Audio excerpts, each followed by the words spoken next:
Welcome to the show that pulls back the veil on what's been hidden from you.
Good evening, friends and family. How's everybody going? I hope everyone's having a good weekend. Last night we did a short show, but as soon as I got off, I found something very, very interesting. In California, I forget the name of the county, Tayoke County or something like that, they issued a Bigfoot warning. As a matter of factly, said that there has been a Bigfoot sighting and they went over the ways to keep you safe. They said don't approach the creature, don't try to feed it. They encourage people to take pictures for record of this thing. And I thought it was madness, and I looked into it. It wasn't put out as a joke. It was put out matter of factly. Like, they straight up said, hey, this creature's out here. This creature's out here. Don't approach it. Don't mess with it, or it'll smoke your game. Like, just threw it on out there. And it's kind of crazy.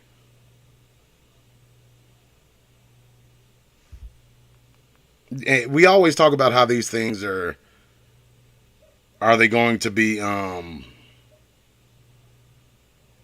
are they going to be discerned by the people? Are people just going to become aware of it? Or is the government in some sort of way going to delineate the information to us that these things are real? And when you have a local newscast speaking in a matter-of-fact way about, hey, there's been a sighting, so just be careful, keep your food hidden, keep it away. My Lord. I'm telling you, nobody wants to, people don't talk to me unless, like, I'm on it. It's madness. Anyways, keep your food put up away from these creatures. Don't try to approach them. They're telling you how to stay safe. And I think about that. These creatures are whooping people's ass, folks. They're hurting folks. Straight up. Couldn't be more serious about it. Not all of them. Not even, I don't think like a vast majority of them. I think it's a minute amount that are hurting folks. I was watching L.A. Marzulli earlier. And they had old Scott Carpenter on there. Scott Carpenter, he goes hard in the paint in this thing. He was a part of the DNA study, the Olympia Project, which had its problems. But he's the real deal. And he was talking about the amount that he believes are in just the United States. And I agree wholeheartedly. There's millions of these things in North America. I believe when the searching for Bigfoot or whatever the name of that stupid show was, they were saying there may be tens of thousands, maybe more. He said that LaFay character, Bobo or whatever his name is, he said that there was more around 2,000 or 3,000. 2,000 or 3,000 of these creatures isn't enough to, number one, justify all the sightings, and more importantly than that, that's not enough to sustain this creature. You got to think these things are reported for anywhere from 7 to 15 feet tall. These things eat a lot. That's something that's going through a lot of protein. 2,000 ain't enough to sustain this creature. It's not. That's madness to even think. There's millions of them. Where how can there be millions of them, D? I'm glad you asked that. Folks, I don't know if you know or not, I threw this fact out there before. Only 49%, which is more around 47, 48, but it's around, just say 49%. 49% of the United States is occupied by human beings. Only 49. I'm around 52% that's unoccupied. Out of that 52%, if you graph that out, not even a quarter of that has been explored by foot. And that's just the cold hard data. So you got to think there's a lot of places where we have yet to set our foot in the United States. It's kind of crazy when you put your mind to it. So what's going on all that land where man has not tread? People will like to throw up, well, that can't be so. There can't be that many things. There's not even a creature called Bigfoot. It's all in your imagination. When there's over 50% of the United States that's unoccupied by people, how can you comfortably say that these creatures don't exist? More to the fact, how can you comfortably say that there's not millions of them? If, what is it now? We're at 300 something million. I forget that. Let me see. That's a good thing. I like facts. I'm a nerd. That's a good thing to find out, because as many of us as there are in the United States, how many more of these things are there? Let's be real. And it's not like we're jungle explorers, you know what I mean? There's not a bunch of Indiana Jones, and nobody's looking for King Solomon's mine or nothing like that. Everybody's at home. They get home from work. Let's break it down. You work 8 hours a day, right? People think for whatever reason you have to sleep 8 hours a day. That's 16 hours out of a 24-hour day. You'll be lucky to get home, talk to your wife or your husband, talk to your kids. Let's just say you're just speeding through that. That's what? 2 hours? 3? 4? You've already got most of your day done if you're sleeping 8 hours. So it's just kind of wild to me how people comfortably say that something don't exist without doing any kind of research into it whatsoever. Then when you present them with something, they say, oh, well, that's fake. That can't be real. And I caught a lot of hell and a bunch of shit because I come to the conclusion here recently that the Patterson-Gimlin film is fake. That's just my opinion. You don't have to agree with it. I have my reasons for believing it's fake. But having done this for 8 years, there's too much wrong with it. That's neither here nor there. We're talking about the population of the United States, which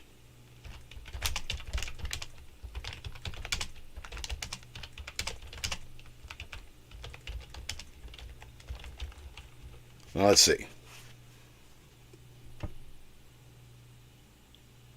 I'll tell you what, folks. As of July 15th of 2023, the current, I've lost my glasses too somehow. The current population of the United States is estimated to be 336,872,583 people. 336,872,583. That's a lot of people. I think the last time I looked at a census was like 309, 310. Gee, Mo Nelly. 336,872,583 people. This number is based on data from the U.S. Census Bureau and Worldometer. The United States ranks third in the world in terms of population behind China and India. Population density in the United States is 36 people per square kilometer. The population of this, but see, that's very misleading. Anyways, the population of the United States has been growing steadily over the past few decades. In 1960, the population was 180 million. By 2000, it had grown to 281 million. And by 2020, it had reached 331 million. The growth of the United States is due to a number of factors, including immigration, natural increase, and aging. Immigration is the most important factor in the growth of the blah, blah, blah, blah, blah, blah. You don't care about that stuff, neither do I. But now check this out. Let's just go through the numbers. 336, let's call it 337 million. By the time we wake up tomorrow, it's going to be 337 million. People are getting busy out there. They're doing what the Bible said they're supposed to do. 337 million. So, watch this.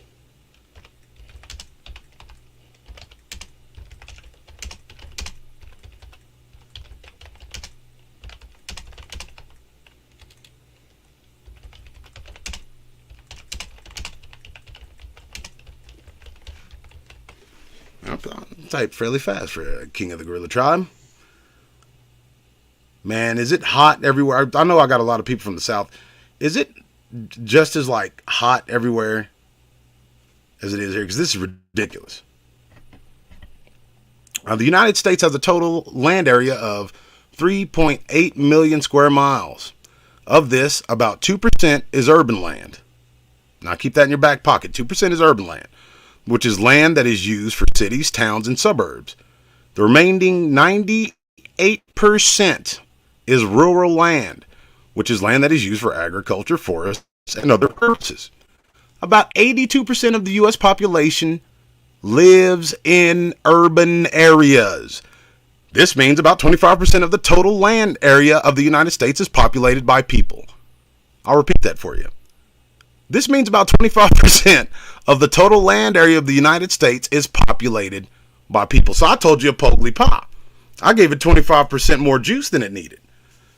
So urban land, 2%, rural land, 98%, which breaks down into agriculture being 27%, forests, 24%, grassland and pasture, 17%, wetlands, 5%, 5% is other, and 3% is open space. It is important to note that these are just estimates. So, folks, there you have it in numbers. This is what I just gave y'all. Y'all can easily take that, go do your own research into it. How crazy is it that somehow people believe, while living in just a little sliver of land in America, that these creatures couldn't exist? That's bananas. That's a lot of land, folks. Even in the rural lands, everybody lives in cities. And if you were to look at a map by population, it's you can see it spreads out from the cities, even in the rural areas, because when we first started settling, we settled the cities, right? And we branched off from there. The farmlands are directly outside the cities. And then you have the crazy cannibal hillbillies that would be outside the farmlands, waiting for some drunk farmer to stumble down the road so they could accost them, cook them. I'm just kidding about that. There were a lot of cannibals back in the day, though, folks. I did a study on that because I'm a nerd who likes information that's odd. You'd be surprised how many cannibals there were in the United States in colonial times. It's kind of crazy. But nevertheless, there are so few areas that we exist on here in the United States for so many people. We're the third largest population out of any country, right behind India. And we only exist upon a sliver of land. Yet we can somehow comfortably say that these creatures don't exist. That tells me two things. We are ridiculously arrogant as American citizens and human beings. And these things are everywhere. There's no doubt in my mind. They could have a population that's far beyond what we believe. And we'd never know it. 700 million acres. Hold on. Wait. Let's go back and look at this. That's the population. United States is urban land, blah, blah, blah, blah, blah. I don't know where the 700 million acres came from.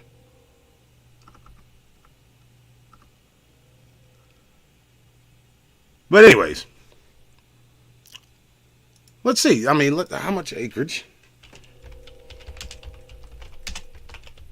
I think it did say it, but like I said, I ain't got my glasses on. It's just a bunch of blurry white lines.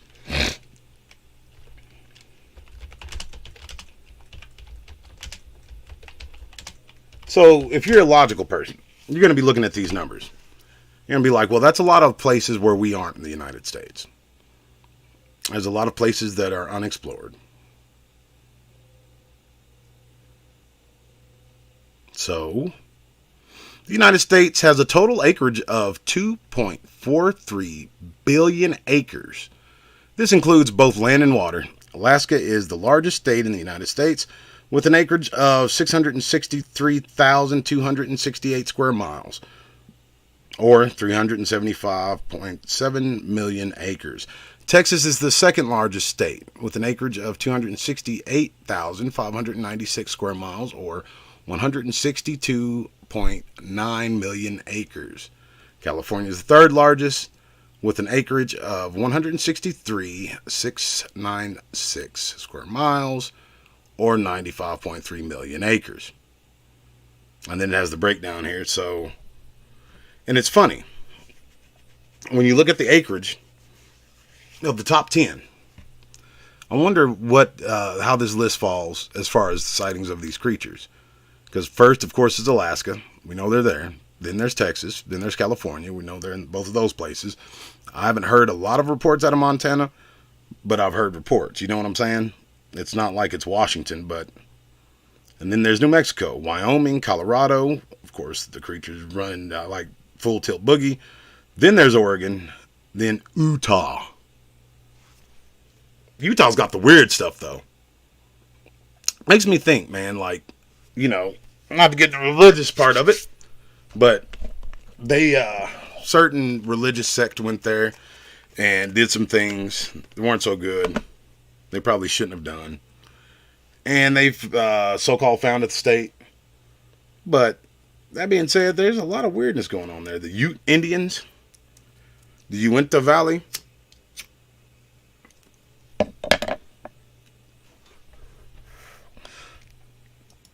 So, when we get into these facts, this is things that nobody can argue, right? Like, these are statistics. These are solid. Just a simple math. It's what is. We only exist. Okay, I'll go back through it. 2% of the United States is urban land. It's land used for cities, towns, and suburbs. The remaining 98% is designated as rural land. So when we get to us, when we get to this 337 million people, 82% of that 337 million people lives in urban areas. Golly, that's crazy to me. And just from doing this for so long, you do know, like, there's a lot of people, like a ton of people who are involved in this thing, like, who are from the cities. They're extremely interested in this creature. You'd be surprised how few people from the country, I mean, the people from the country, they know it's there, right? Our parents knew, their parents knew, and their parents before that. They called them also boogers, oogie boogie, and all that other kind of weird stuff, catamounts, spirits. Because, you know, in Arkansas, over on the farm, growing up, like, they would talk about this weird stuff. And I don't know if it was just my mind went to spirits or whatever, but I always thought that these things were some sort of spiritual creatures. When I used to get in trouble for whistling around the prop, like, oh, well, Dee, you could have cut out all that whistling. I'll never forget, folks. And for the people who haven't heard this one, this is ooky spooky, all right?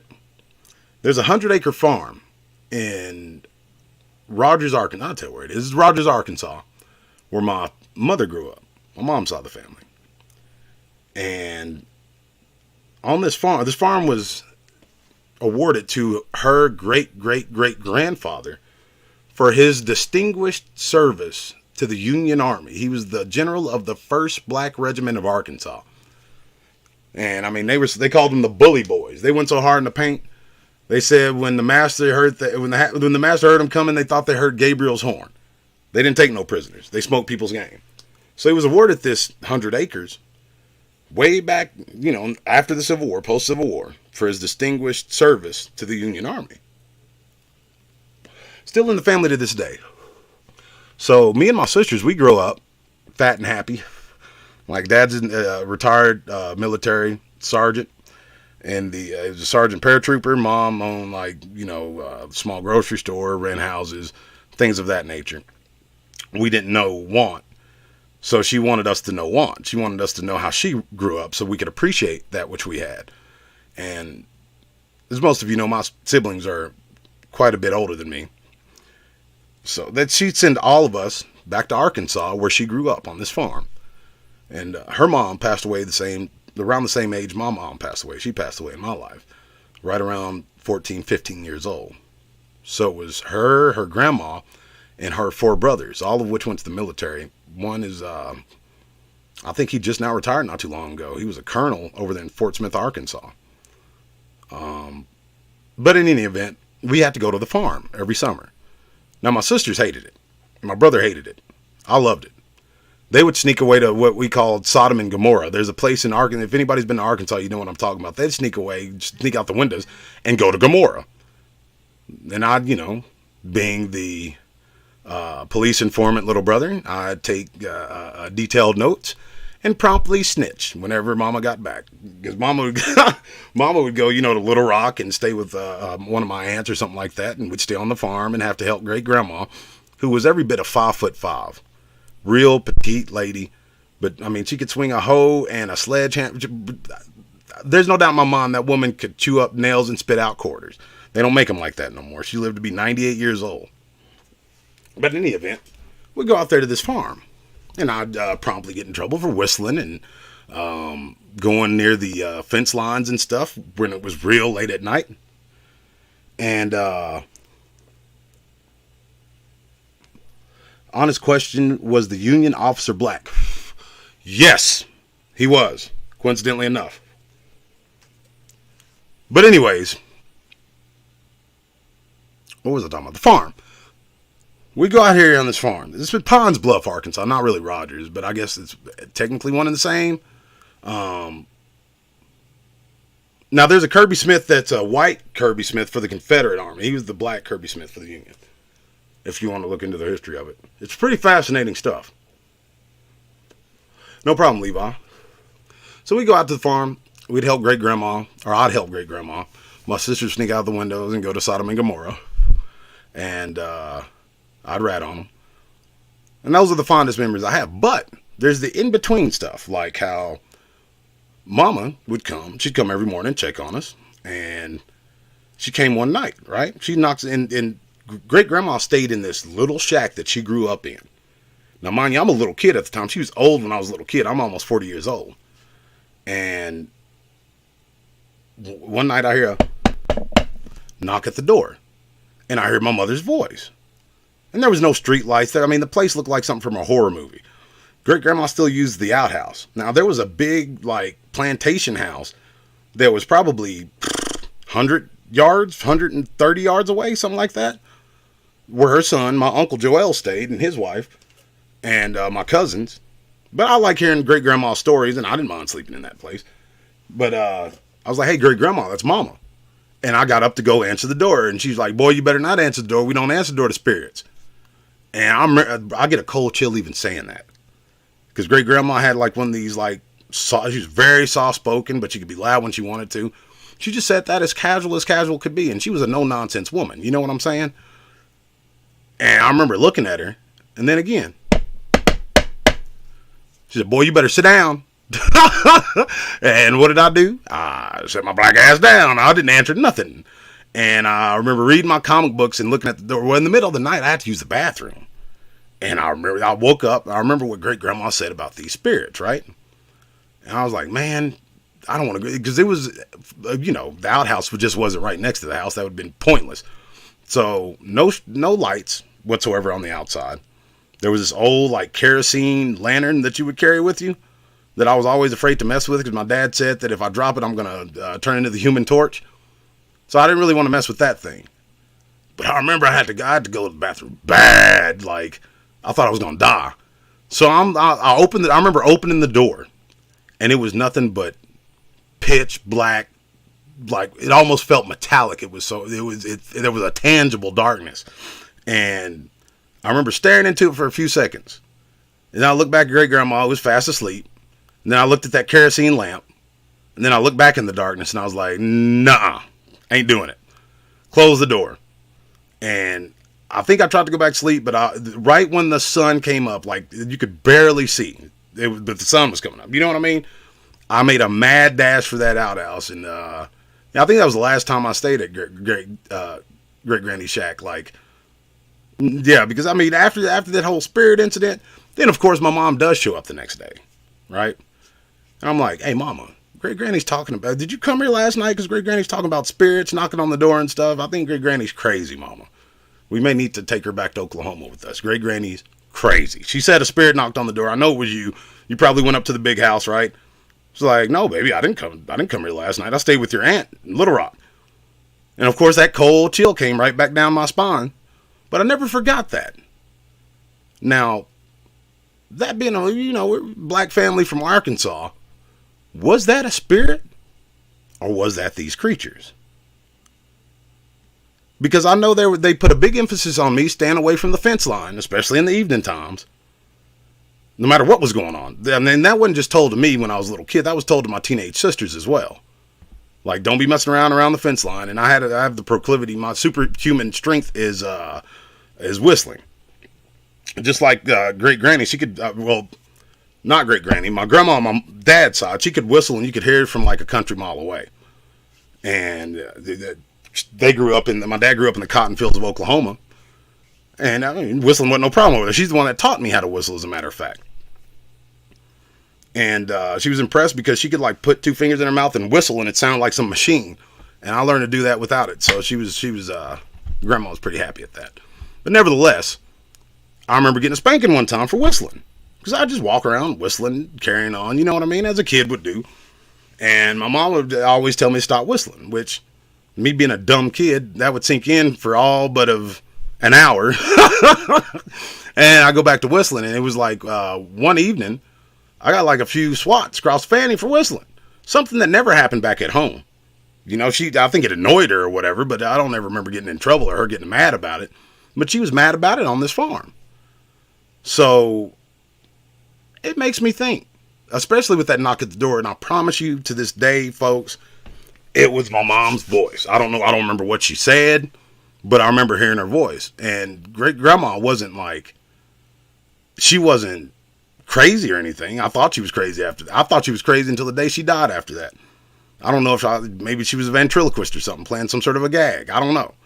But that always stayed with me. Now, this farm, on you, as many of you know, Arkansas's got a lot of pine forests. This farm is a part of this pine forest, and guess what? It's right on the river. Like, the property actually touches the river. You can go through the woods. We just go through the woods, and we went fishing. And of course, my uncle Joel, great grandma's son, which would be my mother's uncle, but they're around the same age, he'd always go with us. And, you know, I always thought he was like the Black John Wayne. You know what I'm saying? Like, he was tall, sturdy guy, no nonsense, but he like joke around and whatnot. Very cordial, very jovial person.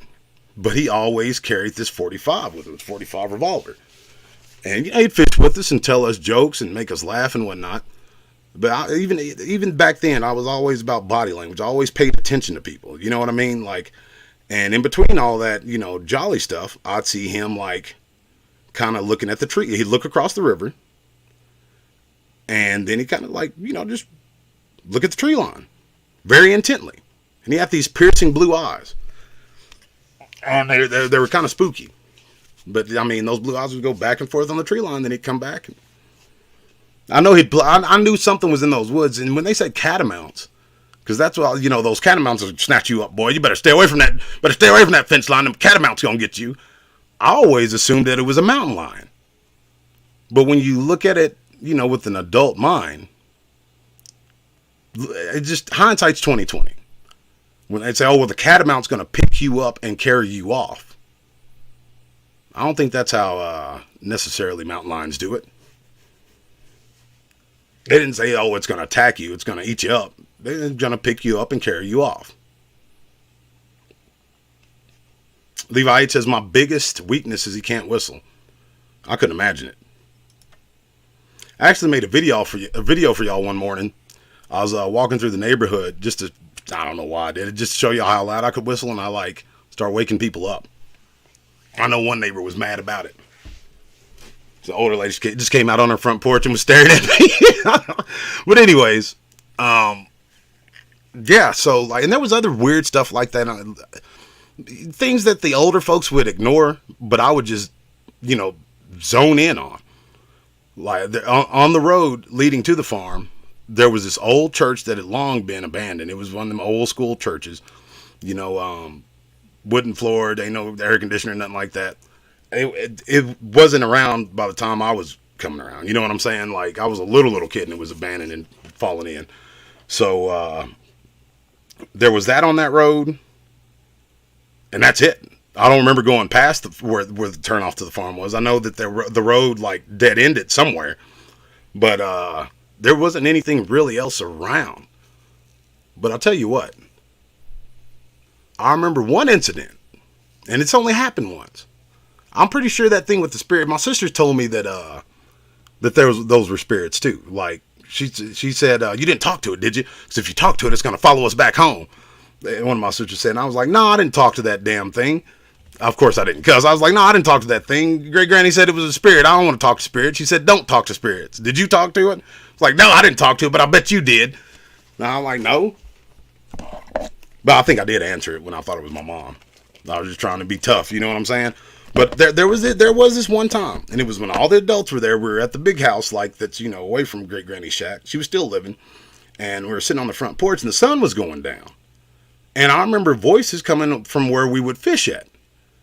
And my dad was a hard ass. You know what I'm saying? Like, nothing really ever shook him. He got his finger, the top corner, above the top knuckle of his finger smashed in a piece of machinery when he was working in the oil field. He was the boss of the mechanic shop. And I remember going in the middle of the night, my mom woke me up and said, Dad's hurt, we got to go to the hospital and see him. And he was sitting there watching the evening news like he normally would. And I seen his hand in this bandage. He was sitting there in the waiting room. And he was like, oh, well, they got to prep a room for something or another. And he was like, you want to see it? And I was like, no. He was like, I'll come look at it. I'm all right, boy. And he shows me, and it looks like a cartoon, like his top part of his finger is completely smashed. The only thing that was recognizable was the fingernail. And I remember looking at him, and I'm like 6, 7. I remember looking at him, started crying. I was like, Daddy, you all right? He's like, oh boy, I'm fine. Cut out all that crying. You know what I mean? So this is a tough guy. He's not soft serve. There was talking and mumbling and stuff coming from where we would fish. And of course, again, I'm like, I'm observant. So the ladies, my aunts and, great grandma and my mom, they're talking amongst themselves, but I noticed like my dad's on one portion of the porch and my Uncle Joel's on the other side of the women. They're the only ones, they're both looking directly at where those voices were coming from. And I'm like, Dad, who is that out there? The girls, like my sisters, but they sound like men's voices. And I remember he said, no, boy. And they went out there. They actually went out to go see what it was. And I remember when they hit the tree line, the talking stopped. And they must have went to where we fished at, because I remember the amount of time it took to get there and back. That's around the time that it took for them to get there and back. But as soon as they hit that tree line, the talking stopped. That was one incident I remember. And who knows? Again, were these some sort of spirits? I think all the elements are there, folks. In the middle of a pine forest, right off the river. These things can imitate, what was his name who did Bugs Bunny? Mel Blanc or whatever. They can imitate anybody's voice. There's no doubt in my mind. Some people say they have 2 vocal cords. I don't understand the use of having 2 vocal cords. I think that there's human beings that can mimic people down to a T. And they don't have 2 vocal cords. I don't understand that. Is that a necessity? But in any event, folks, there's people I want to recognize. I put out the call today to some that are on the list of Gideon's men, and they went above and beyond. I'll put it that way. They went above and beyond. I want to recognize these people because they deserve it. And moving forward, the reason that we're going to be able to do shows live in the woods this coming month, which I haven't told y'all about, and the big thing that's coming up is due in big part to these folks. So, Mr. David Allman, Miss Cheryl Gorian, Mr. Brandon Thetford, Mr. Aaron Billings, Mr. Brendan Mantle, Miss Ruthie Gordon, Mr. Brandon Thetford. I said that twice, but Brandon's a great guy. I'll say his name twice. Miss Laverne Gray. Folks, these handful of people have made sure that we have the hot spot to go out to the woods. And I was able to order 2 batteries for this camera that I've been missing. This it's like one of these handy cams, these Sony handy cams. It's not a Sony, it's something else similar. But yeah, I got 2 extra batteries. Plus we got the hot spot. So not only am I going to be able to go out to the woods and show you what I'm seeing, but I'm also going to be able to do live streams from the woods with that hotspot. And it's all because of these handful of people. And I sincerely appreciate them. I mean, like I said, they went above and beyond. And I'm very well blessed for it. So, it's phenomenal. Can't beat it with a stick. What's up, Mike? Man, y'all are wide open in this chat. What the hell are y'all talking about? Alright, we got the BDRP Supernatural. Hey, wait a minute, that's me.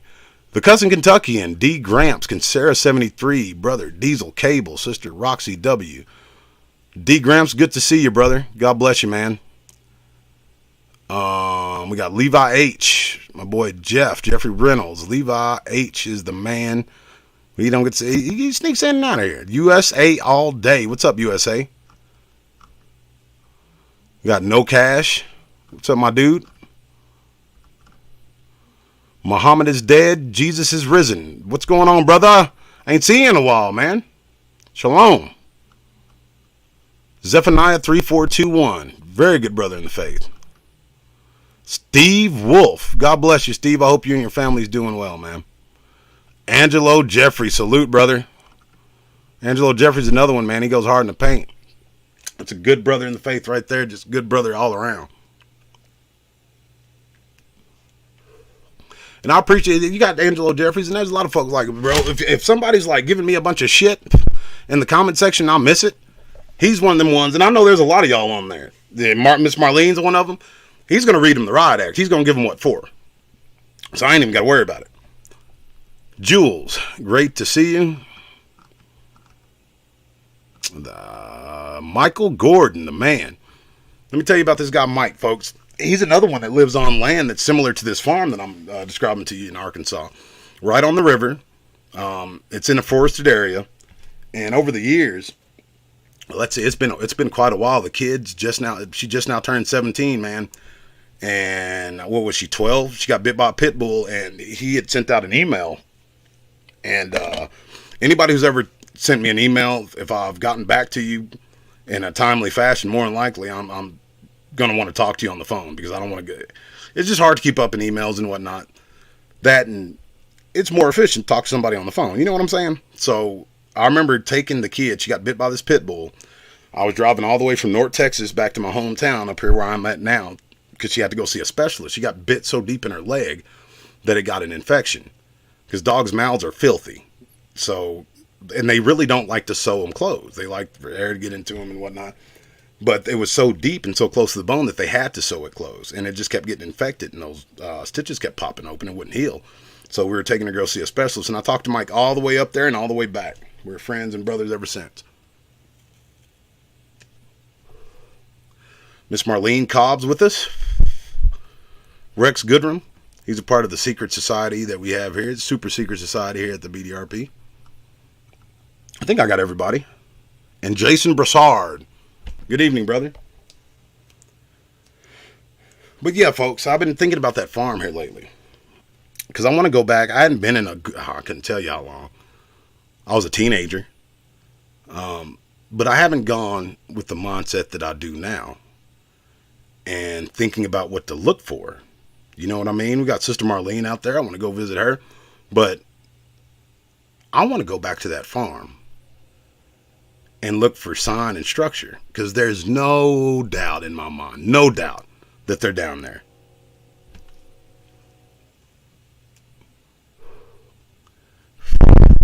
What are y'all in there arguing about? What y'all got going? I can be, at least I ain't scared. I just joined a few times. Levi H, I'm glad to have you. Yeah, a lot of people want to join in the chat, and for whatever reason, they're afraid. I don't know.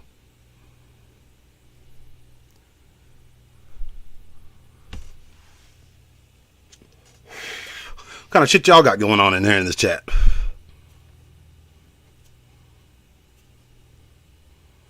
Steve Wolf, sort them out for me.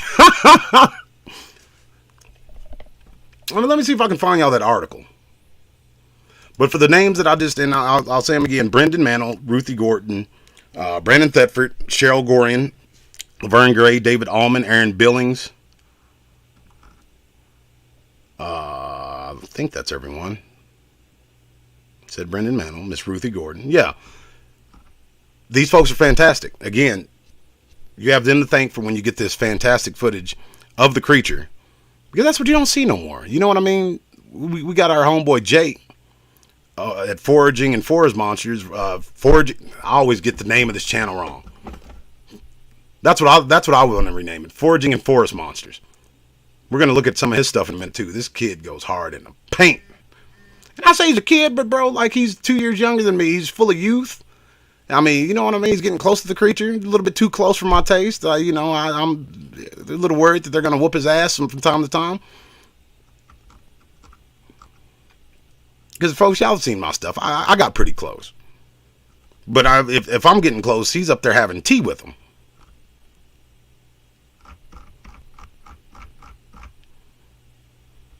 The Kraken. That reminds me. Folks, I was talking to the big homie today, and I don't even. Oh yeah. I'm putting together a brief history. I've got a bunch of them recorded for y'all, like the brief history of the Black Eyed Kids. I'm doing just a brief history of everything supernatural, and I came across these three beings. Now, two I was aware of, obviously, but one I wasn't. And they're three biblical creatures: the behemoth, the leviathan, and the ziz. Z-I-Z. Now, the ziz, a lot of you won't, because I didn't know anything about it. And I'm a Bible nerd. But in Psalms 50, it talks about the ziz. It talks about this creature that is basically for lack of a better word, the little g god of all birds and things that fly. And it's said to be almost like a monstrous rooster or something like that. It's very vague, and then you get into the Jewish mythology. They make it sound like a griffin. Then, of course, the behemoth is the land monster, and the leviathan's the sea monster. And I was talking to DW, and it was like a lightning strike. He said, God made those up. God, those are from the Bible.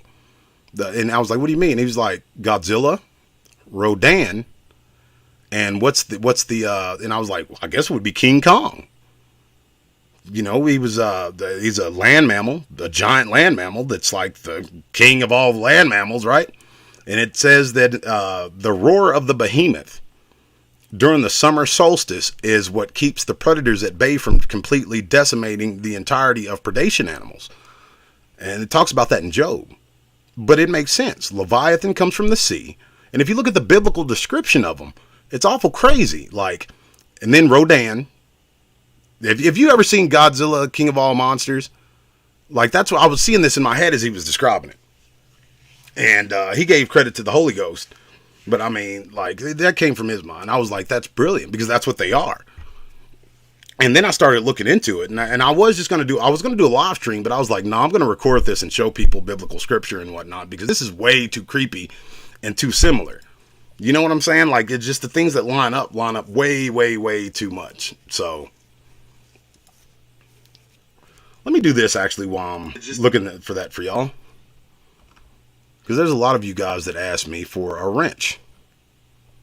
We got 40 people watching. That's outstanding.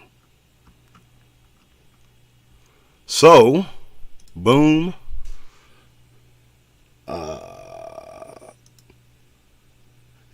A couple of y'all are going to become moderators.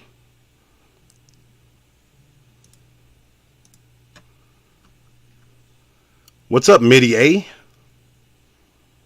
Man, James Bowen snuck in there. So, yeah, I'm going to just add some of y'all as moderators. And if you don't want to be, just tell me later on. But these are some folks that I know will smoke somebody's game without having any kind of trepidation about it. And now y'all use your best judgment. I'll put Jeff Reynolds on there. I know he'll slam somebody. Jeff Reynolds will be police brutality in the chat. 1 second, folks. Hey, what's up, big homie? I'm live. I'm about to shut her down, though. Can I give you a call back? Who? No, sir. Imagine that. All right. Sorry about that, big homie, but where was I? We were just talking about his Godzilla theory. The Leviathan, the Behemoth and all those. I mean, it makes too much sense. And like I said, I was going to do a live show and just kind of take y'all down through there real quick, but it's enough where it's enough where I actually want to put it together. You know what I'm saying? Godzilla was my childhood favorite too. Who can beat Godzilla? Godzilla should be up there with Superman as far as Americana, even though it's a Japanese thing. We usurped it. And you folks know just like I do. Japan is just a colonial outpost of America. They're a defeated foe in war. I mean, we dropped them bombs on them, and what is it? All these years later, they got all the panty machines and life-size replicas of Gundams and Godzilla monsters and stuff. We put that spanking on them, they lost their minds. So let's see who else we got in here. Y'all got Angelo as a moderator? Nope, for whatever reason. So yeah, you're gonna see a wrench next to your name more than likely. And if you don't feel comfortable with it, just let me know because yeah. But like I said, I know Jeff's gonna be he's gonna put some police brutality on somebody in there in the chat if they get out of line. Batman would have taken out Godzilla, but he would have put one foot in the grave to do it.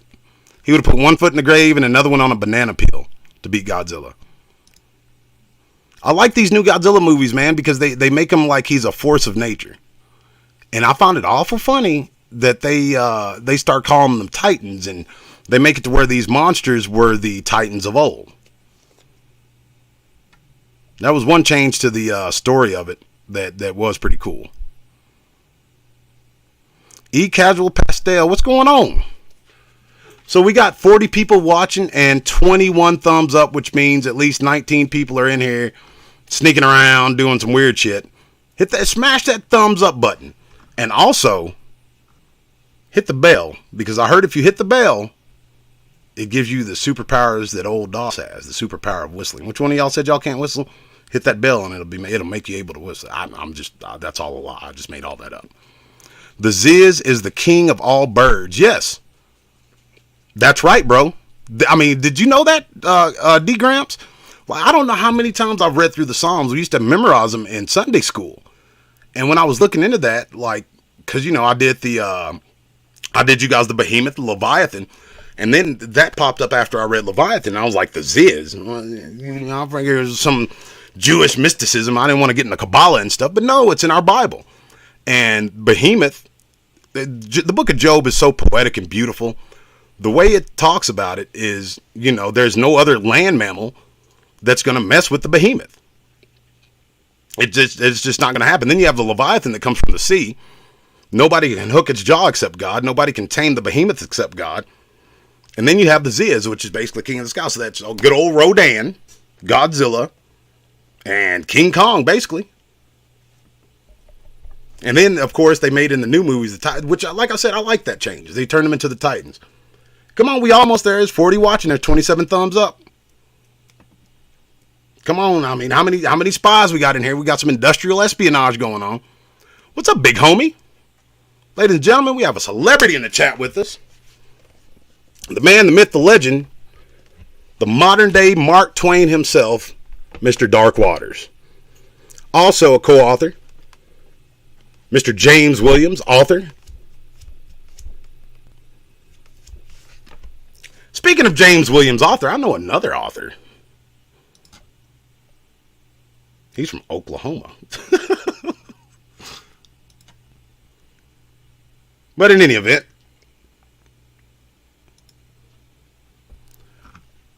so what else do I have for you guys? I'm telling you, mark my words, sooner or later, it's probably going to be sooner than later, we're going to be going over to Arkansas. We're going to be going back to that farm. And I'm going to go with the mindset that I have now. That all that stuff that was going on that farm, all the stuff that my sisters was saying was ghosts and spirits and whatnot, I wholeheartedly believe it was the creature. It was the creature itself. And I don't know. And I mean, it's a pond forest. It's on the river. There's just way too many elements that are in place that says that fact. You know what I'm saying? So what if I ran into the alpha female of Pine Bluff, Arkansas? How crazy would that be? Because Big Mama is over there in Brown Springs. And I still say it has to do with the O negative blood. O negatives, I don't know if you know, but like Cro-Magnon, Neanderthal, there was only one type that could breed across all lines, and they say that's someone with O negative blood. I don't know how that works. But a lot of people say it.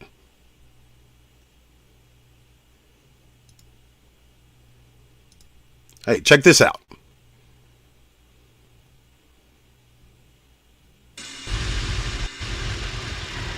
Folks, go on Amazon and check out my book, The Oklahoma Bigfoot Files. This is my first solo effort after co-authoring 2 books with my good friend James Williams, who you know as Dark Waters. These were given to me personally by Oklahoma natives. They've never been heard before in the public. You have to get the book to hear them. And the good thing is, this is only volume 1. Check it out on Amazon or Kindle. And I'll see you on The Late Show. So I'll suggest everybody do what that velvety voice young man said and go check out that book. Can't find those stories anywhere else. I might narrate 1 or 2 of it for you. But yeah, phenomenal book if I do say so myself. Working on the second one. Yeah, everything will be all right. So ladies and gentlemen, if y'all have any questions, you can put them in all caps and I'll do my best to answer them. And if not, I'm going to jump off here and you know, I was kind of a lazy day. Took too long of a nap. I may do a good old AM subscriber show for you. Whoa. Let's see. James Bond. I just seen something about the adversary. Let's see. Hey, everyone out there, need a favor. Satan has been hitting my family hard. Need prayer big time for my whole family. Thanks. How about we do this? How about we just pray right now? We don't need to know the exact nature of what they're doing. All we know is the adversary is raising his hand against you and your family, and that's all we need to know. God we serve sits high and looks low. Father God, we come before you, thanking you first for everything that you've done for us, from the very first blessing of allowing us to get up this morning to the blessing of us being able to gather together here in peace. Lord, I ask that you would forgive us of all of our sins that we've committed against you and your kingdom. And we ask that you outstretch your hand of protection over our brother James Bowen. The adversary's come hard against his family, and it's acting out of order. He is born again of the Spirit of God. He's been born again of water. He's a part of your kingdom, Lord. And the adversary's raised his hand against him. I ask that you would drag that adversary out into the light and make a liar of him. Send your warring angels to protect him and build a hedge about him and his family. And allow yourself to be glorified through the work of their hands. In Jesus' name I ask this, for all this is well within accordance of your word and within your powers. And for his sake I do ask it. Amen. And bro, I'll be taking you to my prayer closet tonight too. We're not having that. Like I told y'all the other night, Old Stitch ain't getting no victories from the House of Doss, to which y'all are a part of. So, and I know you got some good Bible believing Christians in here too, bro, and they're going to take you to their prayer closet as well. You're going to see a break in all that. And I claim that victory in Jesus' name and plead his blood over the petition and prayer that these people heard here tonight. Amen. Now, we ain't having it. We ain't doing that. You ain't got to thank me for that, brother. That's what I'm here for. Man, kick his mouth all the way open, bro. I'm tired of the adversary, bro, and his little minions. Mosquitoes attract O-negative blood. You're an O-negative too. I'll be doggone. I know Diesel is O-negative, but I guarantee you at least half this chat is O-negative. It's like we're drawn to each other. How many people, including myself, is an O-negative? Drop a 1 in the chat if you're O-negative. I guarantee you there's 5 people in here. It's an inordinate amount of people. Like if you see a group of people that are relative strangers and they're getting along, I can almost guarantee you they're all O-negatives. See? Got Diesel, Tim Parker Chambers from jolly old England. He barely gets to get in the chat. Rex.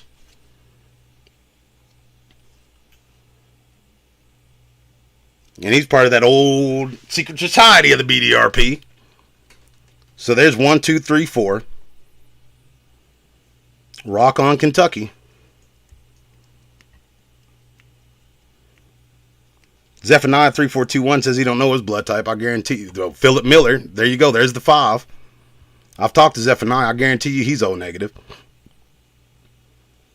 I'm either O-negative or positive. Can't remember which one. That's crazy to me. Nobody knows their blood types no more. I remember giving blood all the time because I'm O-negative. And there's oh, you got that good blood. But nobody knows their blood type. The ex-wife didn't even know the kid's blood type or her own. I had to tell her, and she didn't believe me until she actually got the paperwork. She's like, how'd you remember that? That's important to remember. It's our blood type, you know?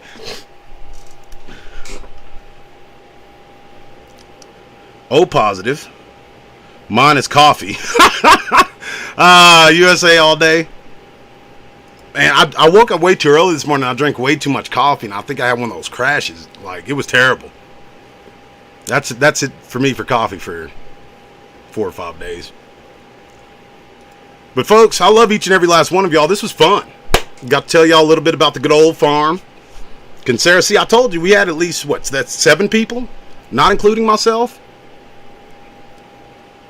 So I guarantee you folks, if y'all are on this channel and y'all are digging the truth, if y'all are seeking the truth, self-destruct, there we go. Hey, it's crazy. There's always it's like we're drawn together. It's weird.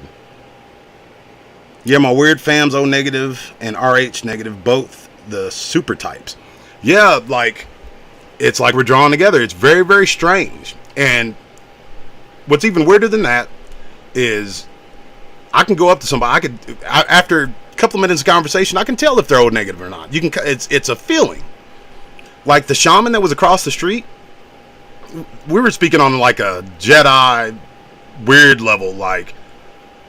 It's like we both already knew way too much about each other. I was like, hey, man, you're O-negative, huh? He's like, yeah, you are too, aren't you? I'm like, yep. And he doubled down on the fact that, and I was told this a long time ago by a Native American elder, I think of the Chickasaw tribe, that, and I don't know how much truth there is to it, folks, but this person seemed very comfortable in this fact, that all Druid high priests and medicine men and even priests of God were O-negatives. I don't know how they pull that together, but I mean, it makes sense. I haven't done an O-negative show in a while. I'll tell you what.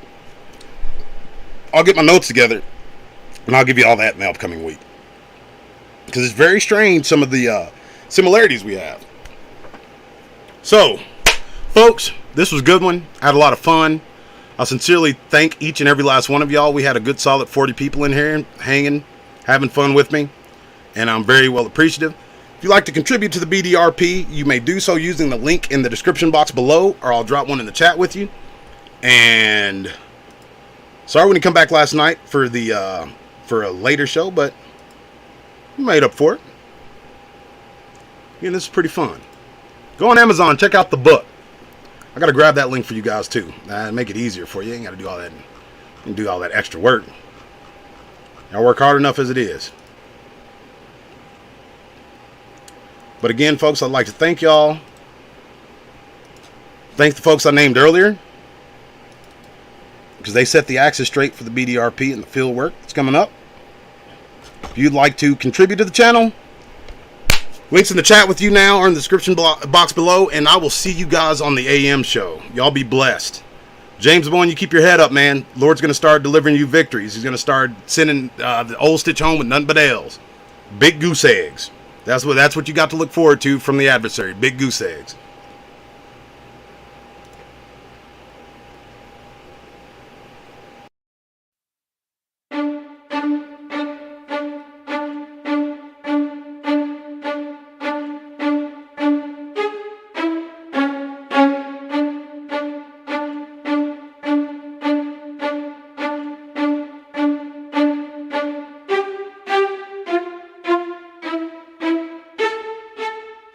Welcome to the show that pulls back the veil on what's been hidden from you.